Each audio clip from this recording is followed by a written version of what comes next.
موسم چینج ہو گیا ہے، سردی شروع ہو چکی ہے، تو اس لیے اپنے ارد گرد جو قریبی مساجد ہیں، مدارس ہیں، وہاں پر وزٹ کریں۔ جو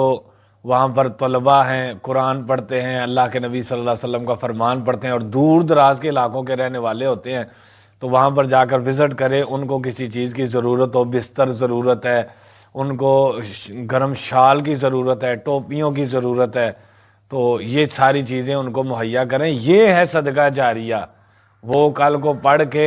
مسجد میں مصلی امامت پہ کھڑے ہو کے نماز پڑھائیں گے، ممبر پہ کھڑے ہو کر اللہ کے نبی صلی اللہ علیہ وسلم کا فرمان اور اللہ کا قرآن سنائیں گے، یہ آپ کے لیے صدقہ جاریہ ہے۔ یہ ویڈیو زیادہ سے زیادہ شیئر کریں تاکہ تمام لوگوں تک، صاحب حیثیت لوگوں تک خصوصاً یہ ویڈیو پہنچ جائے، تاکہ وہ اپنے جو قریبی مساجد اور مدارس ہیں وہاں کا وزٹ کریں اور ان طلباء کی